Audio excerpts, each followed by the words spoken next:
the studio now with Jane Curtis, and we're going to be finding out about this tax bit. We're going to go into the history of taxes, Jane. That nasty word. Everybody's probably saying taxes. I know all about taxes now. Right. No, but it is a sort of interesting subject. Yeah. Well, let's hope everybody has theirs paid now. And it goes way, way back. Way back. There never was a good old day when nobody was taking away anything from anybody. Right. And a lot of the time it's for a good purpose. But sometimes it's not, and of course it depends on who's in charge of the disposing of the swag once they pick it up from us. Right. But no, I want to say a brief word about the ancient. The very earliest news of any of this was about 4500 BC. Really? That's the 5th millennium BC, and that was in Mesopotamia. And since a lot of scholars also consider that Egypt was before Mesopotamia, we know that at least that far, but must be at least that far back.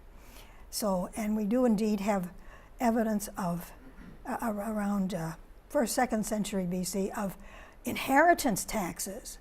Yes. Or also called death taxes, if it wasn't quite the inheritance system we have now. But that it goes way, way back that far. And I'm going to jump over to the medieval period now for another nice example of taxes and how it was done in those days, and the great effect it had on people's lives and on world history to some extent. But this was in the 12th century. Eleanor of Aquitaine, everybody is familiar with her. Katharine Hepburn played her role in that wonderful movie. But she was the Queen of England, and her eldest son, Richard, who was not a nice man, but in this case he'd gone off on a crusade in 1189. And on the way home, he unwisely crossed the Germanic territories, and he was arrested in Austria. And they were in cahoots, of course, with the German Empire. And they said, well, we'll give him back if you will pay a big ransom. Pay us a tax for this man. So what Catherine did as queen, she had the king had died meanwhile. Richard had become king. But she just said, well, we'll raise some money. Taxpayers, get busy. She sent out the tax collectors, and they just levied taxes. Mm-hmm. No if, and, or but, no preparation, no prepayment. And in those days, as it was in the ancient past, it was usually in kind, products or something of that nature, services, whatnot. But the concept was there, I mean, just as the way it is today. But she raised all this money and bailed him out. It's rather surprising when you think of that and the lives of what had happened and how it affected the English economy. But I think if we move a little bit farther forward now and come over the ocean into our country, what was happening here, about 1600, things began to happen. The 1500s, the Elizabethan people in the settlements, and they were getting settled in their own little, some settlements, some individuals, but they had certain dangers from nature. They were kind to the Indians to begin with, and then they stopped being so kind to the Indians. So they had the defense had to be prepared for. They needed to have schools. The church taxed fairly heavily. Right. And it was just, of course, common sense that you had to pool your resources if you were in something like that. And you all had to, if some building had to go up, everybody had to work on it. You wouldn't leave the one person that wanted to do it. In other words, the taxes were pretty logical. And they were not... You could see the result of your taxes. You could see the result and the need for it right there.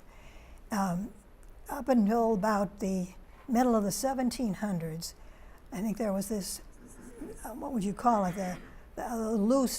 loosely organized, but the need clearly shown, and things got done. And of course, people didn't have cash money lying around in those days either, the way they did later. But about that time, in the middle of the 1700s, you had the several wars breaking out. You had the French and Indian Wars, for example, here, 7 Years' War in Europe, and the king, or his minions, George III, suddenly needed an infusion of cash, so taxes were levied much more formally than they had been before. And of course, in Virginia, you already had taxes going on. In some of the other colonies, you did. And this was going on at the same time, but again, it was more likely this payment in kind and clear need and not much resentment. There were cheaters, of course, but that was the way it went. So up until the time of the federal taxes began, 1789, there was a Bureau of Internal Revenue. I forgot when it started being called that, but it was early. And the taxes there were then levied. Of course, it took more time to collect them and get them in, but it worked. The system worked. The local taxes went, and there were no big federal levies until the Civil War came along. And under President Lincoln, taxes were income taxes. Now, we have to make a slight differentiation, because if you mean strictly the income, what you receive, income in money or in kind, as distinct from paying a tax to use a certain highway, paying a toll. There were like these a toll different rather than a kinds tax, of taxes going on. But this was a tax on money, on income. And you paid, I think it was 3%. It was either 1% or 3% in any rate, on up to a few $100s. Beyond that, you paid a little more. This system worked in the Civil War. There was at least one more levy of taxes during the war, and the rate went up, or the rate went, well, I should put it the other way. You were taxed on more on, you were taxed more on less. Where you were paying 3% of $100, now you'd be paying 5 or 6% of $100. And this, of course, crept in a lot later. And it was extended. But the tax hung on after the war. Of course, there were additional expenses, not that many. But finally, and this is kind of surprising, apparently mainly because of popular sort of indignation that it went on. Well, the war is over. We don't want these taxes anymore. Right, we don't need taxes anymore. Yeah. We don't have the army to pay. anymore. We don't have arms to pay. Yeah. And of course, the era of the robber barons was about to come in. You know, the industrialization and all that. Right. Well, they lasted for 10 years. In 1872, the taxes were repealed, and sort of a temporary hurrah accent. Temporary. But then they were put back on, and it was 1894 that they were reinstated. And I haven't exactly.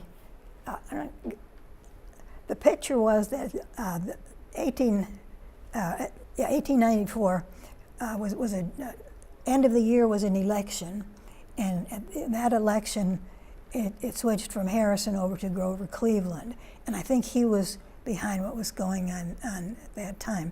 Well, taxes were put back on, including some, not industrial, the taxes now that are so bad. The what's the word I'm groping for? I'm not sure. Well, what all the big companies have to pay. And I don't know. well, at any rate, taxes were on corporate taxes. Corporate taxes, There you there go. They were instituted. So, in a year later, what happened? Well, the Supreme Court said, you can't do this. It's unconstitutional. Why is it unconstitutional? Maybe we could do that today. No, because they were not being portioned on the basis of population, of census, and who was where. They were a direct tax. Well, things stuck that way on into the next decade, where you had McKinley was assassinated. Things might have been different if he hadn't been. But then came Teddy Roosevelt, the trust buster, you know, an otherwise buster. And Taft succeeded him, and under Taft, they thought maybe they ought to get busy and do something. Now, meanwhile, from the various early days, there was a Bureau of Internal Revenue back to colonial times, and this had retained that name up to there, and it still did. But a section or department was set up under that, and that when income tax went back on in 1894, that bureau, that department was established specifically for income taxes. Otherwise, everybody was under the same umbrella. So what was done then was that Taft got behind this and said, we need to do something about this. And sure enough, they passed a law. And the law could not go into effect, of course, until 2/3 of the states had ratified the law. And this finally did happen. And meanwhile, Wilson had come in power. And in 1913, they got busy, and the 16th Amendment actually was the result. And I'm going to read you that amendment, if I can get in here. Article 4, Article 5, Amendment 16, income taxes. Okay. They're even titled income taxes. The Congress shall have power to lay and collect taxes on incomes. So they've really got it now. From whatever source derived, no matter how you got it, if you got it, you've got to pay. Without apportionment among several states and without regard to any census or enumeration. Now, this meant that you're going to have, it's codified, it's really part of the law. And periodically they've had these sort of codifications where they would gather all the things and they show a status, a new version of the law as it was then. And this had happened again. 1%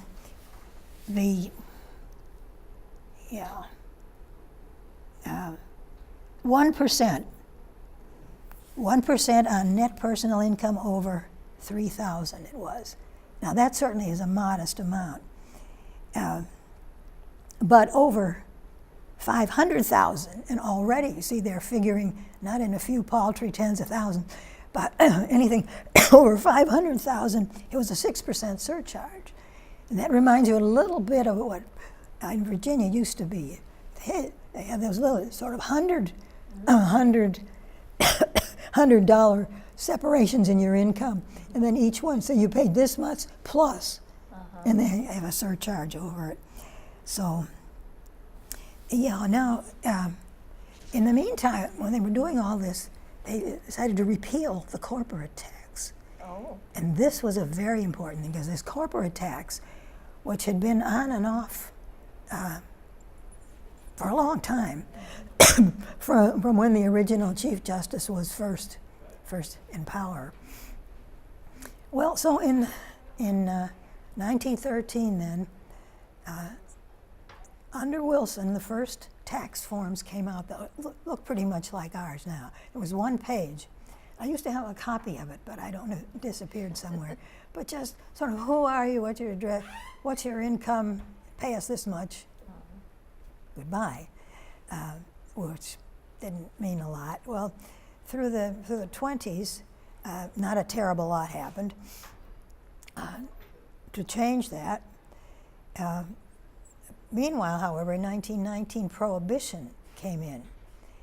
And enforcing Prohibition was allotted to the tax folks. Internal Revenue, all got responsibility for that. You know, the revenuers, all those jokes about making moonshine down in the hills and that kind of thing was going on. That wasn't repealed until 1933. But in the meantime, Internal Revenue had set up some special sections, and they had an intelligence section. And they ran at least one agent into some of the gangsterism in Chicago. 1920s and 30s, remember, were big for that. And they gathered the evidence, and they put Al Capone away on their evidence of the of the tax people. So it's playing a large role that we really weren't thinking about so much. But then over the next few years, it was also given the responsibility for tobacco, alcohol, and firearms. On it went through the 30s. In 1939 came World War II. Roosevelt was elected, and had been elected, and he thought it was time to make one of these sweeping, not exactly revision, catch up and reissue it again so it would all be there, to update it more or less, probably is the word for it now. But Roosevelt, what was it exactly he called it? This is going to remind you of something else. Let's see. Yeah. Deductions were introduced for medical expenses. And get this, for investment expenses. It didn't say anything else about charity contributions or whatever, but investment and medical. But what Roosevelt said was, this is the greatest tax bill in American history. Oh, of course. And this will, of course, remind you of other things in American history. As it proceeded on from, that was in 1942 that he took care of doing that. Now, Roosevelt introduced a great many things that were passed or not passed. And his Republican opponents brought up all kinds of issues over those years. But none of them had an awful lot of effect. But it was Harry Truman who decided that this should not be a patronage position in the government. This should be under the civil service. And this did a great deal of good. Why? Because, of course, it took it away from a certain amount of personal interest.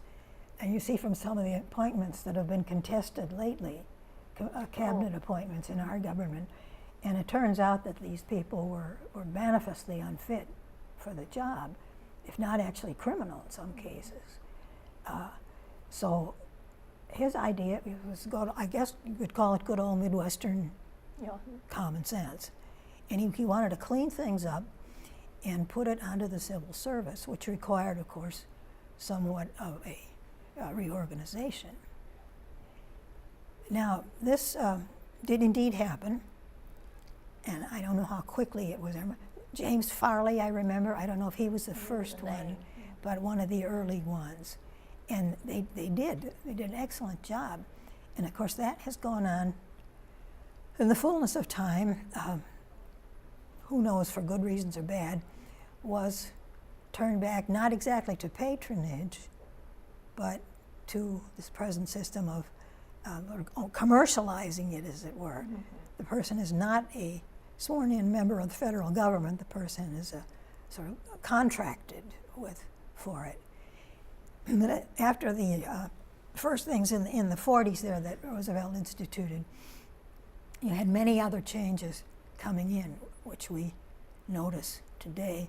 They were things like the withholding tax, which made employers a lot of work for them, but the withholding tax meant that the employers had to some way, I suppose, estimate and then deduct every quarter. So you didn't even get all your salary, and then at the end you did something else. After that, it worked for a while, or not worked, depending on your opinion. They said, well, we'll do this the other way around. You, the taxpayer, will have to estimate what you're going to make next year. And if you overestimate, and pay it instantly in quarterly payments, So here went all this money, printing up new forms and printing up Right. quarterly payment vouchers and the whole bit. Apparently, they considered that it worked well enough that they're doing it. But a great deal of extra legal work, and I know sometimes the tax instructions, disagree with some of the things that in the matter at hand, such as, for example, the estimated taxes. And this, you can't imagine somebody back in colonial days saying, how much should I estimate for my next year's income? Right. How many cows am I going to have, and how much wheat is going to come in? And exactly, yeah. And farmers are another aspect. The country was mainly agricultural. Mm-hmm. And of course, you can't create the weather. Right, exactly. You can't do that. Up until, in fact, at least the beginning of the 1900s, the major tax rate, the major income for the United States came not from income taxes. They came from these excise taxes and taxes on land. When land was taxed, of course, there were a lot of issues about, well, is this land just the headquarters of some big company, or is this land a farmer's land, growing our food? And of course, keeping the farmer going. All kinds of legal matters arose over that. But we've been living with the rest of it, and occasionally looking back, people will say, well, why can't we go back to some of those simpler times? They were fair, and even. Well, they weren't, because in colonial times, when these excise things and taxes and land taxes were imposed, they weren't imposed exactly on everybody. Certainly, your property and your income were not. You had to be a male. You had to be a taxpayer in the taxpayer category. They kind of doubled up there. But you had to be white. And I think there was one more. But this small. You had to be a landowner, didn't you? I thought I mentioned that. No, you said male and white. Male and white. Well, you did have to be a landowner at any rate, property owner. You had to be in business, I think, or you had to be a farming, or you had to have some kind of business. And if you were a rich playboy, you declared something, the way it was later. Just as in the Civil War, in fact, people got out of that by paying somebody else to money, serve. yes, to do that. But when you think about the fact that we pay these taxes, now, I remember here one year there was a road, some kind of a levy, it was a bond issue, upgrade the roads in the area. And several people, including somebody I knew very well and respected her judgment, said, oh, another one of these darn tax things, I'm going to just say no on that one. And I couldn't resist. I said, well, when you think of these taxes, and when I think of it, do I want to vote all this money for this thing? Well, you think about if you wanted to blacktop your driveway or cement over your part of your backyard or your patio, you call a contractor and they don't do it for nothing. Exactly. You have to pay for it. So I think a little more of the ancient spirit, perhaps, of maintaining your community. Everybody and doing needs what's to pay good their for it. part And you need to pay your roads share and sewage of and- it. I suppose you don't have to be unjustly charged one time or another to be soured on it, but you can request refund. That has happened to me. Really? I have paid too much. I paid too much because of the double entries, which weren't exactly my fault, because it happened. It was after I started using not TurboTax, but the predecessor of TurboTax. And it sours you on it, but this is certainly not a plea for taxes. But it is a statement that it's somehow inherent in the human being, except for the tyrant who's just grabbing it all for their own use. Right. You do need to get something back from the people. Well, of course, you can say, well, the tyrant had the land and the products of the land, and the farmer had the land, but that doesn't exactly wash. And it's part, I think, of the getting away from more the common sense, the basic standards of things. than where it was true a long time ago. Well, if they're levied, you know, honestly, you would think the amount of, that I pay in taxes, how far would that go, say, to pave the street in front of my house? Mm-hmm. Or how far would that go to develop the new electrical system that we're putting in? You know, is that my portion? And of course, the person who is using more should pay more. Yeah. The person who has more money or more assets should be taxed more than the person who has nothing. Seems But fair. Yeah. you know, it can be very practical if you really look at it. It's just that it sort of hits us all at once, and we think, "Oh my word, do I have to pay that much?" And Yeah. but if you compare it to what those taxes really are used for, you know, we have our massive road system, which Yeah. Eisenhower put in, and you know, somebody had to pay for it. Yeah. Well, you hear these tales of how the secretary is paying a larger proportion of her income in taxes than the big boss, Right, right, because of all the ways you can get off of it. right. But at one time, Yeah, we're down to the last minute, Oh. so. I'll get this in quick.